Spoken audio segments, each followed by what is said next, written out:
தான வீரன் யார்? இந்த உலகிலேயே தானத்தில் சிறந்தவர் யார் என்று நீ நினைக்கிறாய்? இது அர்ஜுனனின் கேள்வி.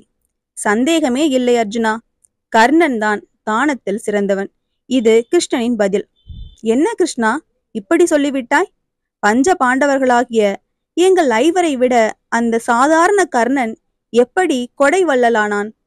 அர்ஜுனனின் மனதில் முளைவிட்டுள்ள கர்வத்தை உணர்ந்த கிருஷ்ணன், அர்ஜுனா, உனது சந்தேகத்தை தீர்க்க வேண்டுமானால் ஒரு போட்டி வைத்து விடுவோமா என்றான்.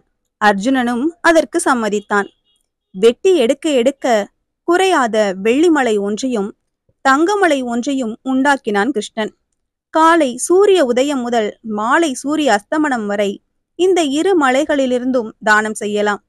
கர்ணன் ஒரு தினமும் மற்றொரு தினம் பஞ்ச பாண்டவர்களுமாக போட்டி நிர்ணயிக்கப்பட்டது. முதல் தினம் பஞ்ச பாண்டவர்கள் ஐவரும் தங்க மலையிலிருந்தும் வெட்டி தானம் தர இருப்பதை முரசறைந்து தெரிவித்தனர். காலை சூரிய உதயம் முதல் மாலை சூரிய அஸ்தமனம் வரை பஞ்ச பாண்டவர்கள் ஐவரும் தானம் செய்ய இரு மலைகளிலிருந்தும் வெட்டி தானம் செய்தனர். மறுதினம் கர்ணனின் முறை. சூரிய உதயம் துவங்கியது. தானம் பெற வந்திருந்த இரு அந்தணர்களில் ஒருவருக்கு வெள்ளிமலை ஒன்றையும் மற்றொருவருக்கு தங்கமலை ஒன்றையும் அப்படியே மலையாகவே தானம் செய்தான். பின்பு கிருஷ்ணன் பக்கம் திரும்பி, கிருஷ்ணா, பொழுது புலர்ந்து சில மணி நேரங்கள் தான் முடிந்துள்ளது. சூரிய அஸ்தமனத்துக்கு இன்னும் பல மணி நேரங்கள் உள்ளன. தானம் கொடுக்க வேறு ஏதும் உள்ளதா என்று கேட்டான் கர்ணன். கர்ணனின் வார்த்தைகள் பஞ்ச பாண்டவர்களையும் குறிப்பாக அர்ஜுனனையும் தலை குனிய வைத்தன. அர்ஜுனா, நீயும் உனது சகோதரர்களும் போட்டியில் வெற்றி பெற தானம் செய்தீர்கள். ஆனால் கர்ணனுக்கோ இது போட்டி என்றே தெரியாது. ஆனாலும் அவனே போட்டியில் வென்றான். இதற்கு காரணம் என்னவெனில், கொடை குணம் என்பது கர்ணனின் பிறவிக்குணம். பிறவிக்குணம் என்பது பல சமயம் மாற்ற முடியாது என்றான் கிருஷ்ணன். போட்டியில் தோல்வியடைந்த அர்ஜுனனின் மனம் மாறவில்லை. எப்படியாவது கர்ணன் கொடைத்தன்மைக்கு குறைவு உண்டாக்க எண்ணி வேறு ஒரு முயற்சியை செய்தான். மேலும் ஒரு வாய்ப்பை உருவாக்கி கர்ணனின் கொடைத்தன்மையை சோதிக்க முடிவு செய்தான் அர்ஜுனன்.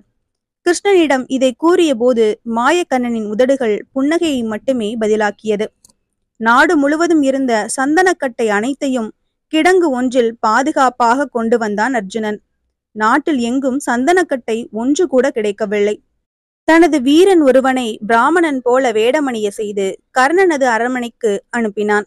பிராமண வேடத்தில் சென்ற காவலன் கர்ணனை வணங்கி, கொடை வள்ளலே, எனது மனைவி இன்று காலை மரணமடைந்து விட்டாள். அவளை அடக்கம் செய்ய வேண்டும். அதற்கு சந்தன கட்டைகள் தேவை. தாங்கள் தான் உதவ வேண்டும் என்றான். கர்ணன் தனது காவலாளியின் மூலம் அரண்மனையில் இருக்கும் சந்தன கட்டைகளை எடுத்து வரச் சொன்னான். அரண்மனை இருப்பில் சந்தன கட்டைகள் இல்லை என்பதையும் நாடு முழுவதும் சந்தனக்கட்டை இருப்பு இல்லை என்பதையும் தெரிவித்தான் காவலாளி. மன்னிக்க வேண்டும் அரசே, என்னதான் கொடைவள்ளலாக தாங்கள் இருந்தாலும் இருப்பதைத்தானே கொடுக்க இயலும். இருப்பில் இல்லாத சந்தன கட்டைகளுக்கு என்ன செய்வது? என் மனைவி கொடுத்து வைத்தது அவ்வளவுதான் என்று வருத்தமான முகத்துடன் நகர முயன்றான் மாறுவேடத்தில் வந்தவன். கர்ணனின் மனதின் வருத்தம் அவனது கண்களில் சுழன்றன. அந்தணரே, சற்று நேரம் பொறுத்திருங்கள் என்றான். மாறுவேட அந்தணருக்கும் இந்த நிகழ்ச்சிகளை ஒளிந்திருந்து பார்த்து கொண்டிருந்த அர்ஜுனனுக்கும் கண்ணனுக்கும் கர்ணனது வார்த்தைகளை கேட்டு என்ன செய்ய போகிறான் கர்ணன் என்ற வியப்பை உண்டாக்கின. தனது வீரனிடம் மரம் வெட்டும் கோடரி என்னும் ஆயுதத்தை கொண்டு வர சொன்னான் கர்ணன். தனது அரண்மனை கட்டிடத்தின் ஒரு பகுதியில் இருந்த சந்தன மரத்தாலான தூண்களை வெட்டி வீழ்த்தினான். அந்த சந்தன தூண்களை அந்தணரிடம் கொடுத்து, ஐயா, இந்தாருங்கள், தங்கள் மனைவியின் இறுதிச் சடங்குக்கு என்னாலாகிய சிறு உதவி என்று அழைத்தான். கொடைவள்ளல் கர்ணனுக்கு தானம் செய்ய எதுவும் எப்போதும் தடையாக இருந்ததில்லை. தானம் செய்ய மனதுதான் தேவை. அர்ஜுனனின் தானம் பெயர் மற்றும் புகழுக்கு ஆசைப்பட்டு செய்தது. அதனால்தான் அது வெற்றி பெறவில்லை. எதையும் எதிர்பாராத கர்ணனது தானமோ அவனுக்கு அழியா புகழையும் கொடை வீரன் என்ற பட்டத்தையும் நிலையாக தந்தது. எனவே நல்ல செயலையும் புகழுக்கு ஆசைப்பட்டு செய்யாதே. எதிர்பார்ப்பு ஏதும் இல்லாதிருத்தலை சிறந்தது. இந்த கதை உங்களுக்கு பிடிச்சிருந்ததுன்னா லைக் பண்ணுங்க, ஷேர் பண்ணுங்க, சேனலை மறக்காம சப்ஸ்கிரைப் பண்ணுங்க. அடுத்த கதையில சந்திக்கலாம்.